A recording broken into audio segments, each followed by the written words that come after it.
네, 여러분 안녕하십니까. 12월 14일 수요일에 보내드리는 오밤중의 뉴스 지금부터 시작하겠습니다. 오늘 제가 좀 늦게 시작하죠. 그 사이에 속보가 하나 들어왔기 때문에 속보를 좀 보고 시작하느라고 좀 늦었습니다. 어, 대장동 키맨으로 알려져 있던 김만배 씨가 오늘 저녁 9시쯤 그 경기도 수원시 장안구의 한 도로, 뭐 대학교 근처라고 하는데 뭐 대학 근처 도로에서 자해를 시도를 했던 모양입니다. 이 목 부위에 상처를 입고 병원으로 옮겨졌는데 현재로서는 뭐 큰 생명의 지장은 없는 것으로 지금 확인이 됐습니다. 아까 어떤 분이 김만배 자살 시도 어떻게 된 거예요? 라고 말씀하신 분이 계십니다만, 저는 조금 이해가 될 것 같아요. 제가 뭐 이렇게 만배형 이렇게 얘기를 좀 많이 했습니다만, 뭐 듣기 싫어하시는 분들도 계셨죠. 근데 어쨌든 만배형이라는 사람이 제가 알기로는 2005년부터 대법원, 중앙지검 이렇게 그 법원 검찰을 출입을 했었어요.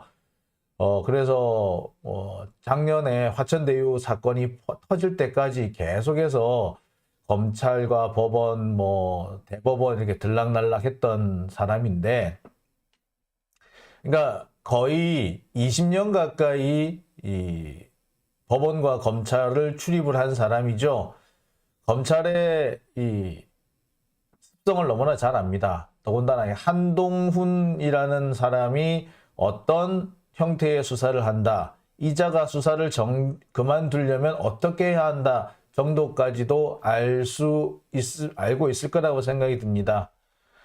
제가 며칠 전에 SNS에 그런 글을 올린 바 있습니다. 한동훈은 지가 원하는 걸 얻거나 누군가가 죽어야지 수사를 그만둘 거라고. 만배형도 비슷하게 생각하지 않았나는 생각이 드네요. 참 마음이 아픕니다. 그분이 생각보다, 참, 그래요. 사람이라는 게 그렇습니다. 강해 보이는 면이 있는 반면에 약한 부분도 사실은 있어요. 강해 보이는 반면 또 그 강함 뒤에 숨겨져 있는 약한 것도 있고 누구나 그 약한 고리가 있기 마련인데, 그동안 좀 많이 버텼는데 힘들었던 것 같습니다. 그리고 무엇보다 이 양반이 그 자기 주변 사람들, 특히 자기랑 가깝게 지내던 뭐 친구라든지 이런 사람들이 직접적인 피해를 보는 걸 되게 못 견뎌했었을 가능성이 높습니다. 가오를 되게 중시해요. 그래서 가오 상하는 거 되게 싫어해요. 그래서 아마 가오 상한다고 좀 생각이 들었던 것 같고, 이 상황에서 선택할 수 있는 선택지가 그렇게 많지 않았던 것 같습니다. 일단 검찰은요, 좀 주춤할 가능성이 있습니다. 그리고 이 검찰의 수사가 주춤할 것인지, 잠시 주춤했다가 계속 치고 나갈 것인지, 여기서 멈출 것인지는 결국에는 윤석열의 판단에 달렸습니다. 제가 볼 때는 이 만배형이 윤석열한테 일정한 메시지를 보낸 게 아닌가 하는 생각도 드네요. 자, 하루님, 강해 보이는 것이 전부가 아니지요. 예, 강해 보이는 거 전부가 아닙니다. 근데 만배형 참 지금까지 제가 본 바로는 되게 강하다기보다 되게 좀 제가 입장에서 보는 거래요. 좀 능글맞았어요. 능글맞은 꼰대로 보였거든요. 그렇기 때문에 그 사람한테 또 저렇게 약하고 인간적인 면이 있구나 라는 걸 또 좀 새삼 알게 됐습니다. 누구나 그런 면이 있기 마련인데 그 형한테도 그런 면이 있구나라는 생각도 새삼스럽게 깨닫게 되네요. 한편으로는 조금 안타깝기도 하고, 좀 걱정도 되기도 하고, 좀 마음이 저도 좀 복잡합니다. 참. 여하튼, 김만배 씨의 이번 그 극단적인 선택 일단 시도한 거는 병원에 가고 하여튼 이 시도는요, 제가 볼 때는 윤석열한테 보내는 메시지일 가능성도 상당히 높습니다. 이 목 부위를 이렇게 자해했다는 걸로 볼 때 상당히 좀 구체적으로 행동에 옮긴 것 같아요. 적어도 쇼를 한 건 아니라는 생각이 들어요. 그런 면에서 윤석열한테 어느 정도 메시지를 준 거는 분명한 사실 같습니다. 그 메시지가 같기 때문에 뭔가 변화가 올 가능성은 있어요. 근데 이 변화가 검찰 쪽에서 안 온다면은 김만배로부터 변화가 올 수 있는 극적인 변화가 올 가능성도 사실 배제를 못 하겠습니다. 지금까지 검찰에 이게 별로 이렇게 협조하지 않는 모습이었는데 갑자기 협조적으로 바뀔 수도 있고요. 또 정반대로 나 이왕 이렇게 된 거 너 죽고 나 죽자라고 덤벼들 가능성도 있습니다. 어디로 튈지는 솔직히 저는 지금으로서는 가늠하기 좀 어려워 보이네요. 근데 어디로 튈 줄 모르기 때문에 검찰 수사가 잠시 좀 주춤하지 않겠는가라는 생각이 들고요. 이들을 밀고 나가기보다는 약간 이 김만배하고 약간 이렇게 타협을 보려고 하는, 그래서 출구를 열어주려고 하는 뭐 그런 모습, 그런 방식으로 나가지 않을까 하는 생각이 있어 보입니다. 배동우님, 제가 알고 있기론 용산 개구기와 줄리의 비리를 많이 가지고 있는 것으로 아는데 그런 경고가 아닌가요? 라고 하셨습니다. 뭐 그 가능성 배제하기는 좀 어려워 보입니다. 그러니까 뭐 그런 것들을 직접적으로 꺼내놓고 나 너 폭로할 거야 라는 것이 아니고요.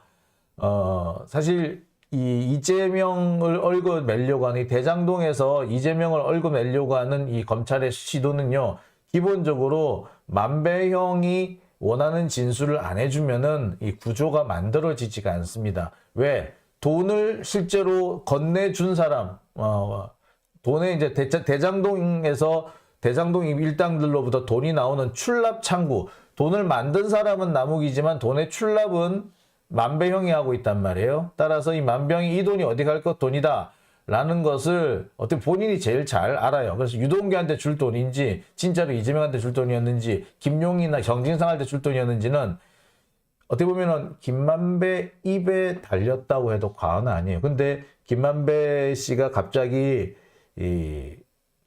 없어진다, 사라진다, 뭐 이 세상을 떠버린다라고 해버리면은 사실 검찰로서도 이 수사의 얼개를 만들기가 어려워집니다. 중간에 뻥 비는 거죠. 여기서는 유동규나 남욱이 아무리 떠들어봤자 사실은 이게 정진상 김용까지 오기도 상당히 힘들어지는 그런 그림이 돼버립니다. 중간에 뚝 끊겨버리는 거니까요. 자, 그렇기 때문에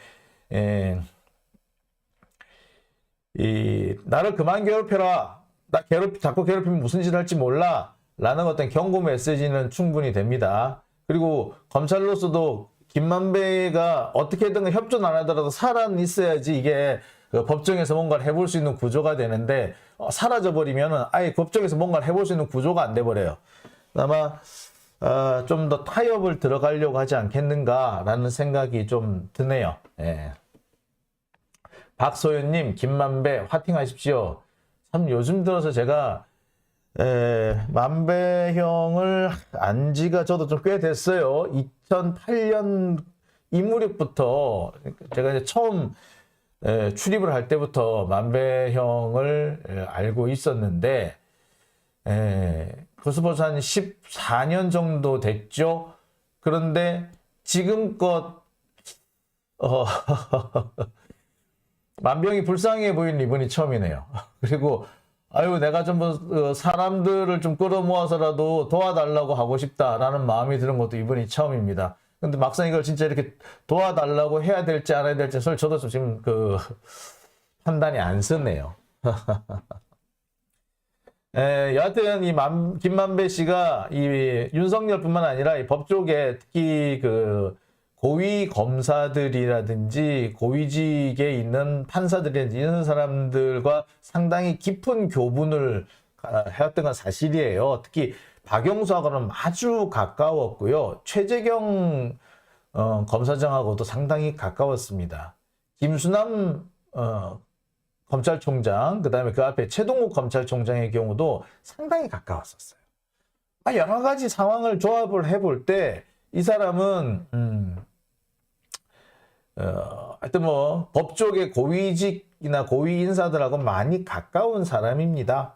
따라서 그 사람은 뭔가 많이 알고 있을 거예요. 입을 열면은 열어 닫힐 수 있습니다.